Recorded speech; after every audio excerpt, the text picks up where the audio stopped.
Today we're going to be making kombucha. All you need is 1 gallon of purified spring water, 8 organic green tea bags, or tea of your preference, 1 cup of sugar, and starter of the SCOBY, which is the symbiotic culture of bacteria yeast, which you can either grow yourself through a process or obtain through a friend. And a little of juice. First we're going to be taking the water and boiling it for about 10 minutes to nice and clarify it. And then steeping about 8 tea bags.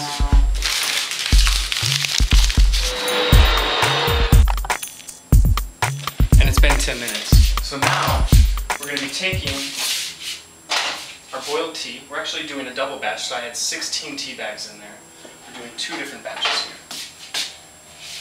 Take your boiled tea and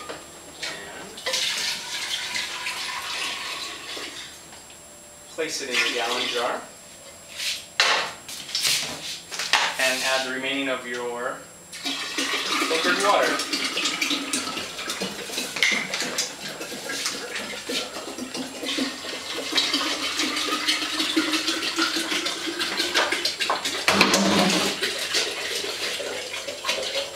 You want to bring these up to room temperature, because if you were to add your SCOBY now, which is this guy, it would cook.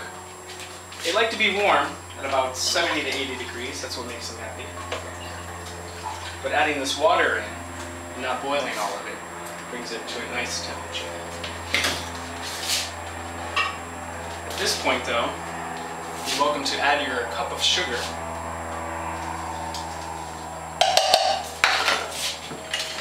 Stir it.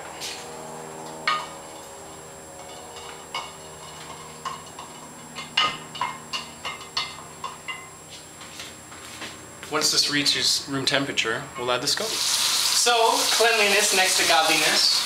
This process you have to make sure whatever you're using is very sterile, because the SCOBY itself is very sensitive to bacteria of the bad kind. So, we're going to be taking the mother and its baby and producing new kombucha. Now I let this cool down to room temperature. And this is the beautiful little SCOBY and baby. So we're going to rip this guy off.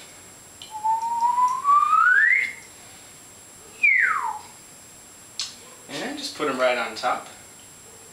And he might sink, he might float, but in the end, after the process of carbonization, he will eventually rise up to the top and cap it as it carbonizes.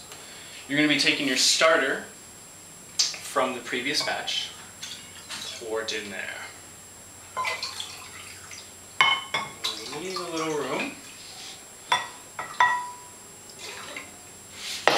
Then you're going to be taking a cloth, because the fruit flies love this stuff. So I got a little organic piece of cloth from my wonderful little sew-op in Venice.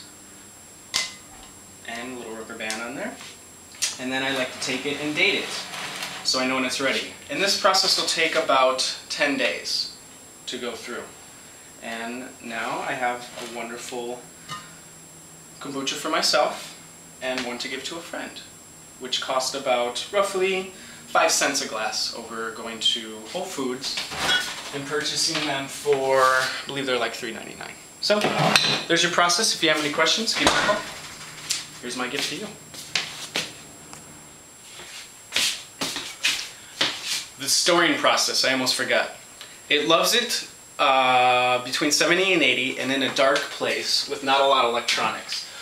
So I keep it in my cupboard with a cloth on it, door closed, not a lot of machinery going on. It is in the kitchen, but you know, we don't do too much cooking here. If you do become into the winter months, you are able to put a heating pad around it, keep it nice and warm so it'll ferment and brew. So keep it there for about, I don't know, 10 days, check it. And if you know kombucha and you drink it, you can just judge it by yourself when you taste it. Enjoy, have fun.